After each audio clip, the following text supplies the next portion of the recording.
আমরা কি কোথাও সংকুচিত বাঙালি? সংকুচিত প্রতিবেশ অনুযায়ী একটু হতে হচ্ছে, যাকে বলা যায় ডিফেন্সিভ, সেরকম আমাদের হতে হচ্ছে। আর ডিফেন্সিভ হলে বাঙালি অনেক সময় একটু রেগে যায়, ফলে আমরা একটু রেগেও আছি যে কেন এই ব্যাপারটা ঘটছে।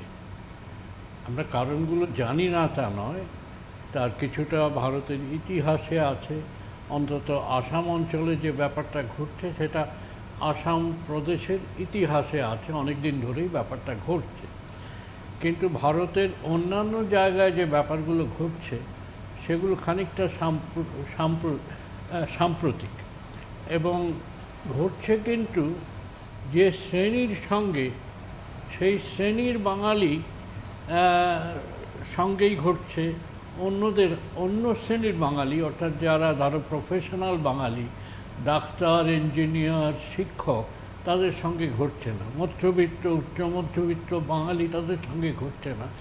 যারা একটু নরম, সফট টার্গেট বলে, বেকার, পেটের দায়ে গেছে অন্যত্র, এবং অনেক সময় ধর্মে মুসলমান, এই যে ব্যাপারটা ঘটছে বাঙালি অঞ্চলে, পশ্চিমবঙ্গের বাঙালি, সেই ব্যাপারটা আমাদের একটু ক্রুদ্ধ করছে। ডিফেন্সিভ হওয়ার ফলে একটু ক্রুদ্ধ করছে, এই তো বলতে পারি। বাসারদা, তার মানে কি বিভেদের জায়গা, যেটা হবার কথা নয় ভারতীয় সংবিধান অনুযায়ী, সেটাই সামনে আসছে? এই সমস্যাটা বারবারই ইতিহাসে হয়েছে। এটা মানে ভারতের ইতিহাসে হিন্দু মুসলমান সমস্যা, এখন তার নানা রকম চেহারা, প্রাদেশিকতাও ছিল, আবার প্রাদেশিক সমস্যাগুলো আলাদা আলাদা, এক একটা প্রদেশ এক এক রকম। বাঙালির সঙ্গে সে বিচারে যদি বলো, বাঙালি বলতে আমি প্রথমে সংজ্ঞাটা ঠিক করে নিই, নাহলে বুঝতে অনেক সময় অসুবিধা হয়। সেটা হলো যে বাংলা ভাষায় কথা বলে, রবীন্দ্রনাথ, নজরুল এবং কবি পঞ্চকের গান শোনে, যে তার লোক সংস্কৃতিতে আস্থা রাখে, এমনকি লোক ইসলামকেও বিশ্বাস করে। যেমন মুর্শিদাবাদের লোক আমি, ওখানে মুসলিম মেয়েরা, অল্প লেখাপড়া জানা মেয়েরা বিয়ের গান লেখে, তার সে একটা স্তুতি করে, বরের সুখ্যাতি করে, কিন্তু বরটা আসলে কৃষ্ণ রূপে বরকে বরণ করে। এ তো কোথাও নেই। এই বাংলা ভাষায় কথা বলে, বাংলাতে গান লেখে, তার ঘরের সন্তানরা পেটের দায়ে বিভিন্ন রাজ্যে যাচ্ছে, এমনকি আরবেও চলে যাচ্ছে। তাদের সন্ধান আমরা রাখি না খুব ভালো করে। এই যে সমস্যা, এই জিনিসটা অন্য রাজ্যের লোক বুঝতে পারবে না।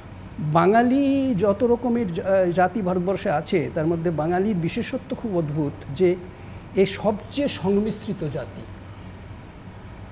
সবচেয়ে বেশি, মানে বিভিন্ন উপাদান, এমন বিপরীত উপাদান। বাঙালির মধ্যে ইসলাম আছে, হিন্দু তো আছে, বৌদ্ধ আছে, এবং ইসলাম আর বৌদ্ধ পরস্পর মানে অ্যান্টিথিসিস বলা যায়। ধর্মের দিক থেকে যদি ধরো, তাহলে বৌদ্ধ ধর্ম আর ইসলাম সম্পূর্ণ বিপরীত ধর্ম। এই বাঙালিকে আমার কীরকম মনে হয়, যদি তুমি বলো যে একটা সাহিত্যিক উপমা দিয়ে বলুন, তাহলে আমি বলবো এটা বলে ঝিনঝোলা, মানে আলখাল্লা। ফকির যে আলখাল্লাটা পরে তাতে তাপ্পি দেওয়া, এমনকি নতুন যেটা পড়ছে সেটাও কিন্তু বিভিন্ন রং দিয়ে ওটা সাজানো হয়।